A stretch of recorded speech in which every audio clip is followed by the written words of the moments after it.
Pursuing an MBA is a really big decision, and if you're doing so in Canada, there's a lot of different great business schools to choose from. Honestly, it can be a little hard to make a choice on a single school, and one thing that can help you make this decision is comparing the employment reports that these universities put out every year. So what I'll be doing today is actually comparing the employment reports of 4 top business schools in Canada, specifically in Ontario. I'll be taking a look at the Ivey School of Business at Western University, the Schulich School of Business at York University, Rotman School of Management at the University of Toronto, and the Smith School of Business at Queen's University. I'll be comparing the latest employment report that I was able to find between these schools and trying to help make your decision a little bit easier. Before we get started, just want to let you know that the full employment reports are linked down in the description below. The first thing we're going to be taking a look at is the employment rate. And the employment rate is essentially what percentage of students were hired within a certain time period of graduating. This essentially shows that how many students who are looking for jobs actually get jobs. So at the top over here, you'll see the Rotman School of Management at the University of Toronto with 96% of students who were hired within 3 months of graduation, followed by the Smith School of Business with 96% of students who accepted an offer before graduation. And then it's the Ivey School of Business with 92% of students hired within 4 months of graduation. And lastly is the Schulich School of Business with 89% of students hired within 3 months of graduation. Now there's a couple things I want to point out here. First is that I based this comparison on the latest employment reports that were available. And as you can see, that was the class of 2022 report for Rotman, Smith, and Ivey, but the class of 2021 report for the Schulich School of Business. So do keep that in mind. The second thing is that although there can be slight variations in these numbers, I wouldn't place too much emphasis, as you can see the reporting is a little bit skewed between each schools. There's no standardized way of reporting employment reports. So for example, Rotman looks at 3 months, Smith didn't provide a time period, Ivey's at 4 months, Schulich is at 3 months. So I wouldn't get too hung up on these numbers. Based on these numbers, all I can say is that if you go to any of these schools, you're pretty much going to get a job. So now we're going to do some deep dives into specific business schools. So starting with the Schulich School of Business. The average compensation over here was around 97,700, which includes signing bonuses, base salaries, and other guaranteed compensation. The average signing bonus was around 13,700, and the salary range was 47,000 to 260,000, with a spread of around 213,000. They didn't provide the median salary, but you can see that the highest paid industry was manufacturing, with an average salary of 103,000, and the highest individual salary was in healthcare at $195,000. Diving a little bit deeper into the different industries of employment, you can see that financial services was at the top with 25%. Within financial services, the average salary was around 85,800.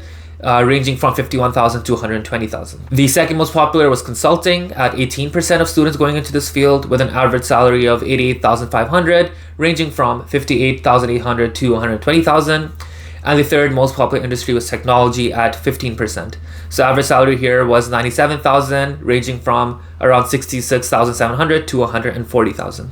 Now jumping over to Ivey, the average compensation at Ivey is around $141,000, which includes signing bonuses, base salary, and other compensation. The average signing bonus is around $20,000, with the range for the salary going from $65,000 to $250,000. The median salary was $110,000, and the highest paid industry as a whole was consulting, with an average salary of $144,000, and the highest individual salary was in tech and communications at $250,000. Looking at the industry, you can see that consulting is very popular at this school, with 47% of students going into consulting, with an average salary of $144,000 and the range from $85,000 to $200,000. The second most popular industry is financial services, with an average of $94,000, and this ranges from $77,000 to $112,000. And lastly is technology at 13%, where the average salary is $126,000, ranging from $90,000 to $250,000. Now jumping over to Queen's, the average salary over here is around $136,000, including signing bonuses and other compensation. The average signing bonus was $35,500 approximately. Now Queen's doesn't actually report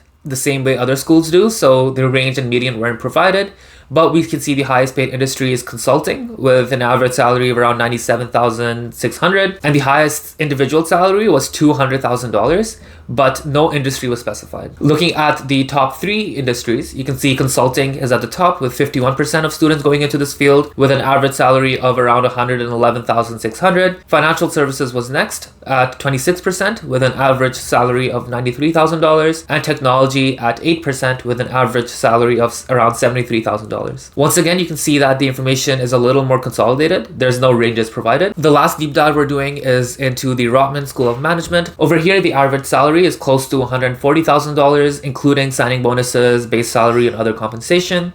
The average signing bonus is close to $20,000. The range was not provided. The median was $105,000.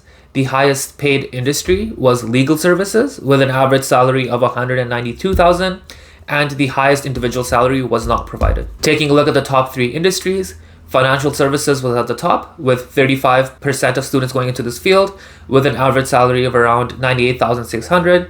Consulting was in second with 23% of students going into this field with an average salary of around $137,000. Legal services was in third with around 13% of students going into the field with an average of $192,100. So that was a lot of information that I just threw at you right there. So what I did over here is compared the different schools based on average salary to see which has the highest salary. So at the top is Ivey with $141,000. Second is Rotman with around $140,000. Third is Smith with $136,000 approximately. And last would be Schulich at $98,000. Taking a look over here, you can see that Ivey, Rotman, and Smith fall within a similar range, and Schulich seems to be lagging behind. I'm not sure what the exact reason is, but one thing I do want to note, and I mentioned earlier, is that the numbers for Schulich are based off of the previous years. So Ivey, Rotman, and Smith have an additional year of data that they're providing. So another comparison I did was take a look at the top 3 industries across all the schools, which happen to be finance, consulting, and tech, and compare the average salaries from these different schools and rank them. Starting with finance, you can see that the average salary for finance was approximately $98,600 at Rotman, followed by $94,000 at Ivey, $93,000 at Smith, and around $86,000 at Schulich. In consulting, Ivey was at the top with $144,000 average salary, Rotman at around $137,000, Smith at around $112,000, and Schulich at around $88,500. Looking at the tech industry, you can see that the average salary at Ivey was $126,600, Rotman was around $111,000, Schulich was around $97,000, and Smith was around $73,000. I hope that these comparisons were useful in helping you make a decision. I did want to point out some key considerations for you to take note of. The first is that not all schools report response rate and data collection methods. So I mentioned this earlier a little bit, but there's no standardized way of reporting, so schools can really do whatever they want, and there's no transparency in the process. The second point kind of flows from the first one, and that is that data is often oversimplified. An example is looking at average salary. Although it's a good indicator, it's not the best data to use. Average salaries can really be skewed by outliers. So you can see in some of these ranges that the lower end salaries are around $40,000 and they range to like $250,000. That would bring the average higher because there could be one individual salary that's very high that could skew the average higher. Third is that once again, the Schulich School of Business information is based on the class of 2021, while the rest of the schools are based on 2022. Based on previous employment report comparisons I've done, I can see that every year there seems to be a percentage increase in salaries. I would assume that Schulich would be a little bit higher. I don't want to be biased or anything, so full transparency, I did go there for my undergrad, but I'm just making an objective observation that the information is a little bit older and it could be a bit higher based on a newer employment report. And last but not least, average salary is just one of many different ways that you can compare business schools. I highly suggest to look into the social life, the cost, the different types of programs they offer, the international recognition, exchange, a lot of different things that you can look at when making the actual decision, and use this as a supplement. Don't make your full decision on average salaries. So if you made it this far, thanks for watching my video. I hope that I was able to provide some value to you. If you have any questions, comments, concerns, please feel free to leave them down in the description. And I would also appreciate if you can like and subscribe. Thanks, and I'll see you next time.